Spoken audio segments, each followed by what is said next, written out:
네, 안녕하세요. 김영로 TV의 김영로입니다.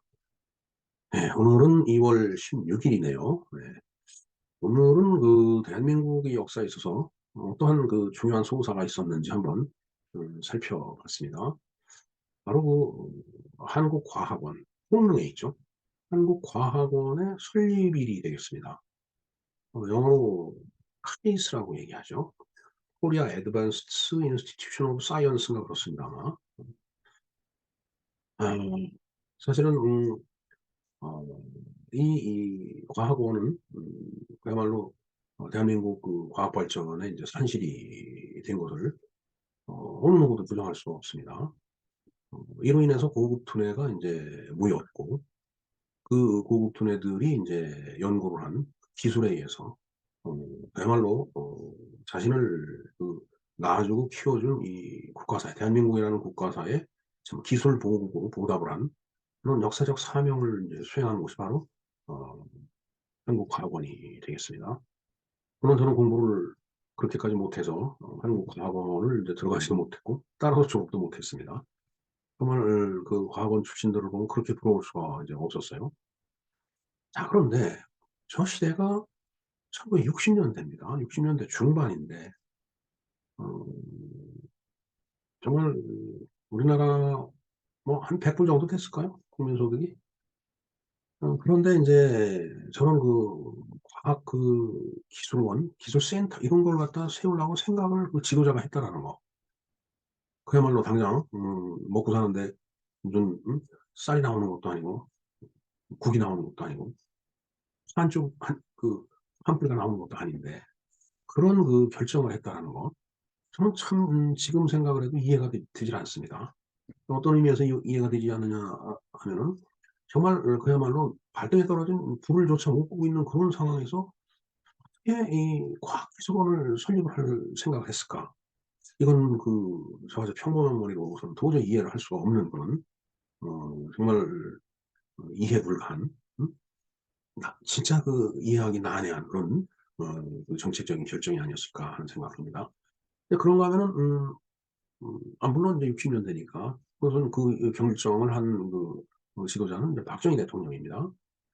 그런가 하면은 그야말로 1900 인제 50 년대, 1948년 8월 15일 날 건국을 하고서 50 년대 들어와서 그때는 뭐 지금보다 더 형편없었죠. 미국 원조로다가 인제 살아가던 그런 나라였는데 그때 당시에 이승만 대통령이 정말 머리가 좋은 학생들을 선발을 해서 외국에 원자력 공부를 위해서 인제 유학생으로 인제 내보냈습니다. 그러면서 유학생들을 선발해서 내보내면서 어 그 출발하는 학생들한테 정말 봉투에다가 달러를 넣어서 이렇게 주면서 "이것은 정말 국민의 피땀으로다가 어 이 참 벌어들인 달러니까 정말 나가서 아껴 쓰고 공부 열심히 해 갖고 정말 이 땅에 원자력 산업을 좀 부흥을 시켜 달라." 신신당부를 했다는 말을 제가 들은 적이 있습니다. 음 그러면은 미국의 원조를 받고 있던 시대에 어떻게 또 그런 정책적인 결정을 했을까? 이걸 생각해 보면은 이 두 분의 어떤 해안이라고 할까? 그런 걸 통찰력이라고 인제 자꾸 표현하는데 앞을 내다보는 통찰력이라고 하는 것은 정말 이해할 수도 없지만 정말 그것을 따라갈 사람도 그 이후에는 없지 않았나 이런 생각을 해 봅니다. 어 뭐 근래 들어서 소위 인제 뭐 난방비가 오르고 전기료가 오르고 상당히 그것도 아주 대폭적으로 지금 인제 오르는 그런 상황이 됐죠. 어 글쎄 원인을 진단하자면 뭐 몇 가지가 있겠죠. 뭐 예를 들어서 러시아하고 우크라이나하고 전쟁을 하다 보니까 가스를 인제 실어오는 데 어떤 어려움이 있어 갖고서 인제 "가스값이 올랐다." 뭐 그런 면도 없지 않아 있습니다. 하지만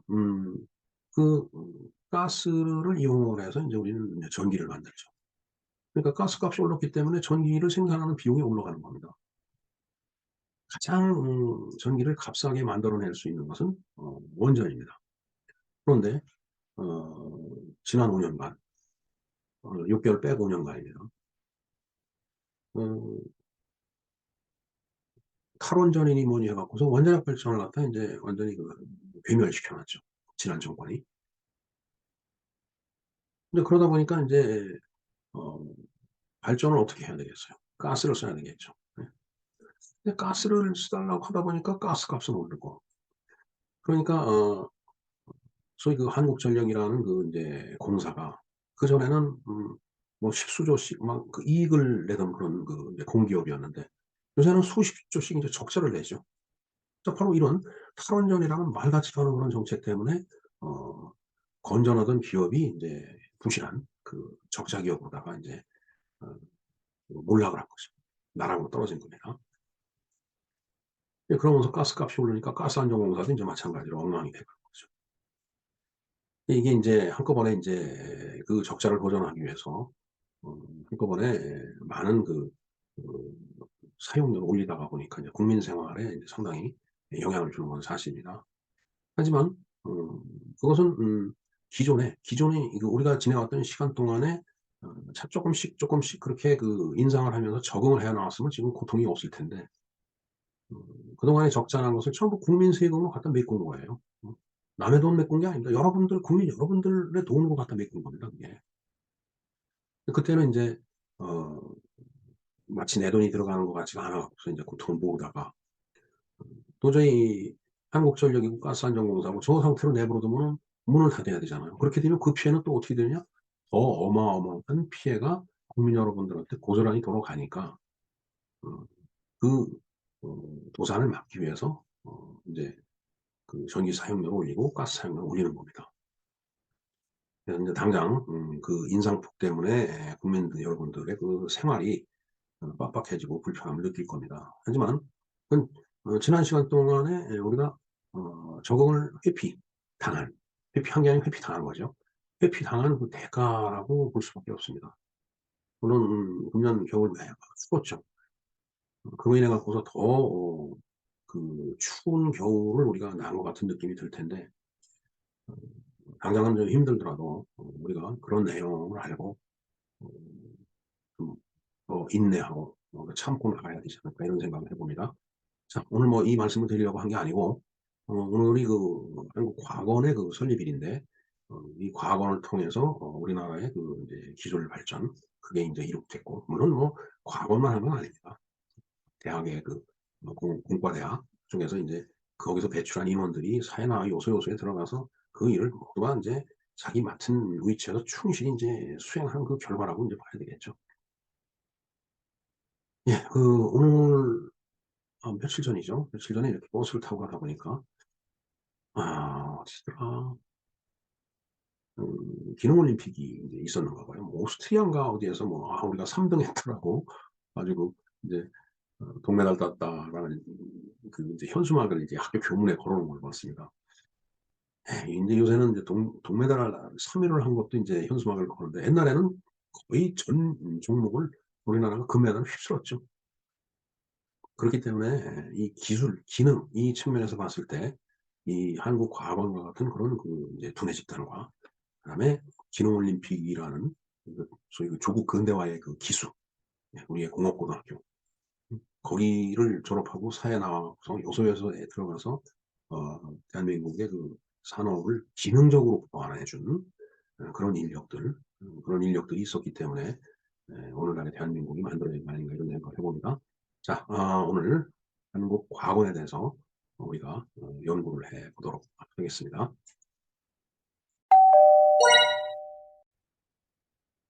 네. 한국 과건 설립일이 이제 오늘인데, 그에 대해서 한번 알아보겠습니다. 자, 우리나라의 한국과학원이 설립된 연유와 그 과정을 한번 알아보죠. 네. 박정희 정부는 집권 초기인 1962년 5 월, 그러니까 61년 5월 달에 그 5.16 군사혁명을 일으켰기 때문에 한 딱 1년 정도 됐을 때네요. 이때 이제 과학기술진흥 5 개년 계획을 인제 수립을 해서 본격적인 과학기술 육성 정책에 인제 돌입을 한 겁니다. 인제 그러면서 인제 3년 뒤가 1965 년인데, 이때 인제 베트남 파병 월남 파병을 얘기할 때예요. 그 한미 정상회담에서 인제 월남에 파병을 하기로 인제 결정을 하고서 인제 뭔가 그 파병에 대한 그 보상이 있어야 될 거 아니에요. 왜냐면 파병을 한다라고 하는 것은 젊은 그 군인들이 인제 전투를 하다 보면 이제 죽을 수가 있는데, 만일 그런 경우를 생각하면 이건 뭐 군인에 대한 개인적인 어떤 보훈이지만은, 한 국가의 젊은이 집단이 이제 남의 전투에 참전한다라고 하는 것은 정말 그 어 큰 역사적인 결정이죠. 그러니까 인제 그에 대해서 보상을 인제 당연히 요구해야 되고 또 보상을 해 줘야 될 거라고 인제 그때 당시에는 인제 다들 인식을 하고 있었던 겁니다. 그래서 박정희 대통령이 그때 미국의 존슨 대통령한테 놀라운 파병을 결정하면서 인제 그 대가로다가 "과학기술연구소를 세우는데 지원을 좀 해 달라." 이렇게 요청을 했다고 합니다. 저는 이 사실이 정말 참, 뭐 기술보국이라는 말이 있지만은, 한 나라의 지도자가 저런 정도까지 생각하고 실천을 했다라는 거, 정말 통찰력 있는 지도자였다고 생각을 합니다. 만일에 저런 대가로다 뭔가 보상을 해 준다라면 우선 자기 주머니를 채울 생각을 많이 했을 거예요, 보통 사람 같았으면은. 그런데 인제 아니면은 저때 경제적으로 어려울 때니까 "아유 우리나라에다 뭐 쌀 좀 많이 좀 보내 주고." 뭐 이런 얘기를 했을 수도 있는데, 과학기술연구소를 설립을 하는데 지원해 달라. 이거 참 저 당시 상황으로서 저기까지 생각을 하고서 어 미국 대통령하고 정상회담을 한다라고 하는 것은 보통 이 뭐 역사적인 사명감이라고 할까, 그다음에 미래를 내다보는 통찰력이라고 할까, 그런 거 없이는 불가능한 거라고 생각을 합니다. 뭐 솔직한 얘기가, 고속도로 놓는다고 뭐 앞에 나를 밟고 지나가라고 불어 넣는 사람들보다는 비교할 수가 없어요. 아 참.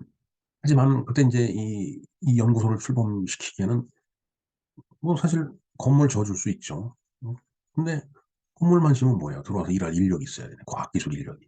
근데 65 년이면은 우리나라에는 과학기술 인력이 별로 없었거든요. 사실 공부를 한 사람도 없었고. 65 년이면은 아 대학 진학률이 뭐 몇 퍼센트 안 됐을 겁니다, 아마. 이제 그러다 보니까 인제 에 우여곡절 끝에 인제 해외에 나가 있는 과학계 인력들을 귀국시키려고 이제 노력을 했던 거예요. 이제 그러려니까 인제 연구소가 있어야 되겠죠, 일단은. 그리고 연구소에 인력들이 들어와서 일할 수 있는 설비를 해 줘야 될 거고, 그다음에 그 이 경제적인 보상을 해 줘야 되죠. 뭐 굶어 가면서 연구를 할 수는 없는 거니까. 근데 제가 어렸을 때지만은 정말 외국에 나가 있는 과학 기술자들을 다시 국내로 이렇게 모셔오는데 박정희 대통령이 엄청 애를 썼다는 걸 어린 나이로 많이 들었습니다, 그 얘기를. 그래서 '야 정말 과학자가 되면은 저렇게 되는가 보다.' 인제 이런 생각을 했는데, 뭐 저는 그런 과학자가 되지 못했습니다. 하여튼 그 분야에서 공부를 하고 일을 했지만은, 하여튼 그렇게 해서 인제 만들어진 게 1966 년에 인제 어 국내 최초의 국영과학연구소, 그러니까 나라에서 운영하는 연구소인 키스트가 인제 예 그 발족이 된 거죠. 키스트 하면은 코리아 인스티튜트 사이언티픽 앤드 테크놀로지 정도 될 것 같으네요. 그다음에 인제 1967 년에 그 과학 관련 행정 업무를 담당하는 과학기술처를 발족을 시키죠. 그러니까 그 이전에는 뭐 문교부, 교육을 담당하는 데서 아마 인제 이런 일을 했을 겁니다. 아니면은 뭐 상공부에서 했을까요? 예. 그러니까 '과학기술을 별도로 관리하는 장관이 필요하다.' 인제 싶어 갖고 정부 부처에다가 과학기술처를 발족시키고 과학기술처 장관을 임명을 하면서 과학기술 쪽에 인제 힘을 실어준 거예요. 그러면서 인제 그 과학기술을 추진할 수 있게끔 연구 개발이라든가 이런 것을 추진할 수 있게끔 과학기술진흥법을 갖다 또 인제 만들어 준 겁니다. 그리고 1971년 2월 16일, 오늘입니다, 바로. 과학계의 인력 부족을 해결하고 이공계 인재 양성을 위해서 카이스가 설립이 됐다라는 얘기죠. 네. 자 저렇게 인제 뭐 연구소도 생기고 또 과학기술진흥법도 제정이 되고 그랬는데, 인제 뭐 어렵게 인제 인력 문제를 갖다가 인제 해결해 갖고서 인제 교수 되는 분들을 이렇게 모시고 왔는데 학생이 있어야 되잖아요. 그러니까 이공계 학생 인재 양성을 위해서 만든 그 어 연구소가 바로 카이스다라는 얘기예요. 카이스. 카이스는 코리아 애드밴스드 인스티튜트 오브 사이언스입니다. 그러니까 이게 한국과학원이에요. 과학원. 이게 이제 그 시간이 가면서 조금 이제 어떤 조직의 변동이 생깁니다.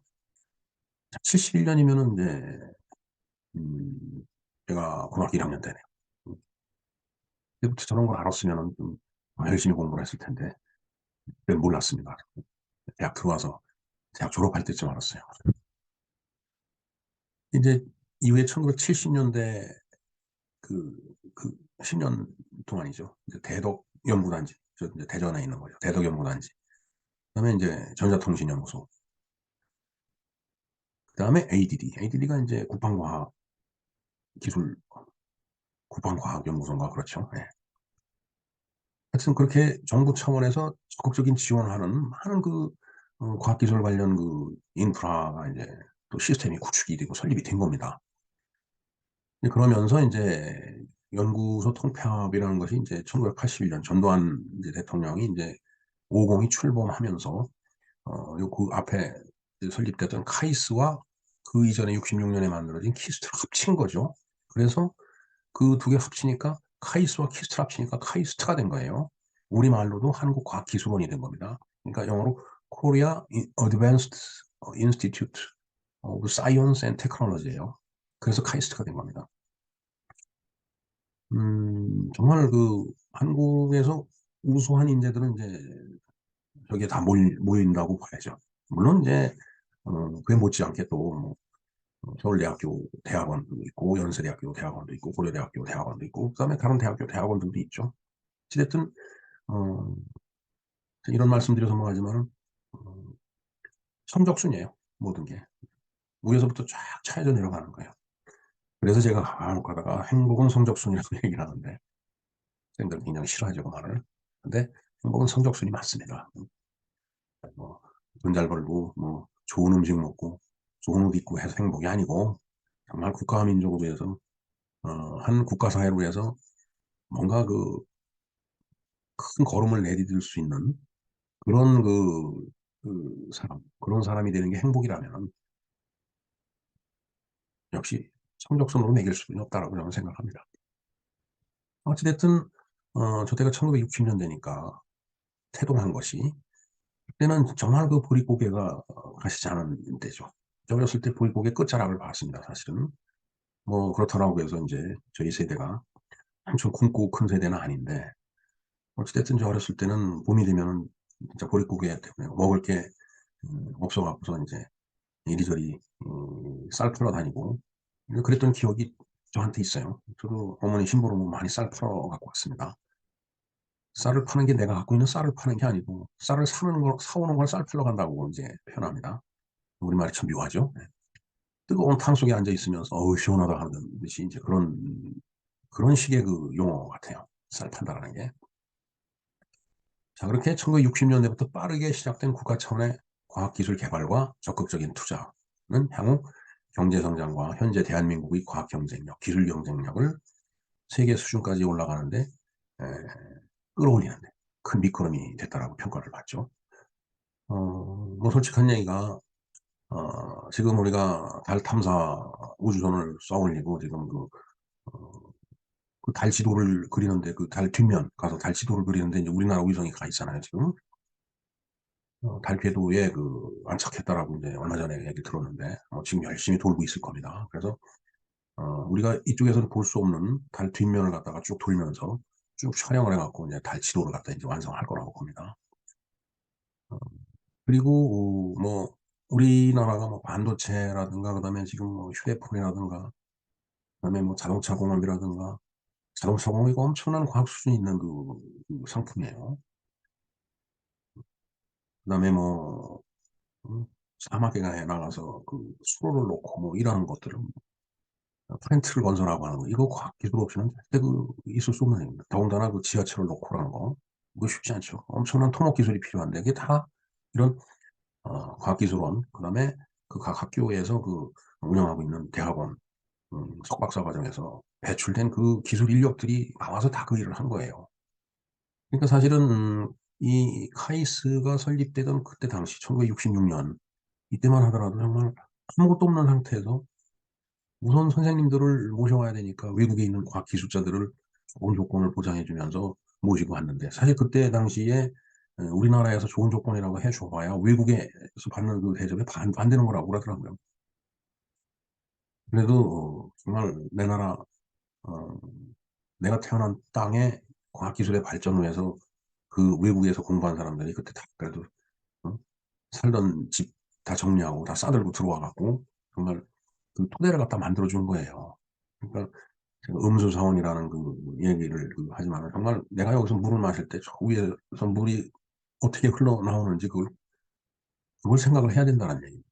내가 지금 잘 먹고 잘 살아는 게 내가 잘나서 그런 게 아니고 한 세대 전에 다 굶어가면서 정말 허리띠 줄로매고 일한 사람 그 선배 세대가 있었기 때문에 오늘 그게 가능하다라는 거. 이거 잊어서는 안 된다는 얘기입니다. 네, 또 원론적인 얘기를 또 원론적인 게 아니고 또 뭐 교과서적인 얘기를 한 것 같아서 죄송하긴 하지만은 어찌됐든 이제 과학계 원로들 사이에 박정희 대통령에 대한 평가는 매우 긍정적이며 서우 40년이 지난 현재까지도 40년 1978년에 이제 서거를 하셨으니까 지금 뭐 40년이 더 지났죠. 네. 뭐 40여 년, 40여 년이 지났는 지금까지도 과학 관련 부분에 있어 역대 대통령 중에서 가장 높은 평가를 받고 있다. 이 말은 틀린 말입니다. 과학 관련 부분에 있어서 역대 대통령 중에서 가장 높은 평가를 받고 있다. 과학 관련 부분뿐만 아니라 모든 분야에서 박정희 대통령을 능가하는 대통령은 아직 없습니다. 흥망생심이라고 하죠. 그 이후에 오는 대통령들을 박정희 대통령한테 이렇게 비교해서 견주려고 하는 것 자체가 그 잘못이에요. 그 뒤에 허접한 그 인간들이 얼마나 대통령을 많이 했습니까, 정말. 정말 진짜 뭐그 얘기 하려면 또 끝도 없이 이어지기 때문에 그런 생각하기도 하고요. 감히 박정희 대통령한테 그걸 견준다라는 것 자체가 아주 오만불손한 그런 행위라고 생각을 합니다. 물론 그 이전에 이제 우리가 모두에도 말씀드렸지만 이승만 대통령을 또 간과할 수가 없어요.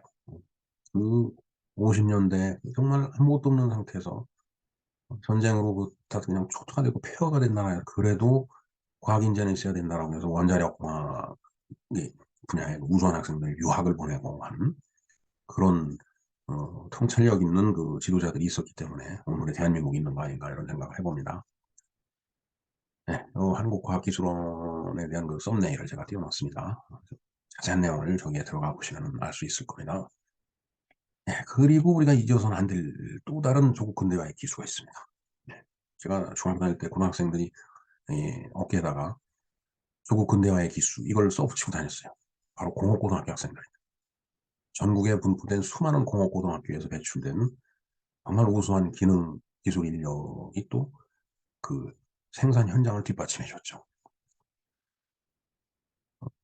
뭐 그 과학원이나 그다음에 각 대학교의 그 대학원 과정을 통해서 배출된 그 과학기술 인력들이 어, 공장에 회사에 취업을 해서 연구 개발을 하고 그다음에 생산 기술을 담당했더라면 그 연구 개발된 그 결과물을 생산 현장에 그대로 적용시키는 생산 기술 그다음에 그러한 어떤 그 작업 지시나 작업 사양에 의거해 갖고서 현장에서 기계를 깎고 맞추고 조립하고 시험하고 그래서 정말 그 양질의 제품을 만들어내는데 그 필요했던 그 우수한 그 기능 기술 그것을 담당했던 사람들은 역시 어, 조국 근대화의 기술에 앞장섰던 공업고등학교에서 배출된 우수한 그 인력들이 또 있었기 때문에 그 기술 인력과 이 기능 인력이 정말 그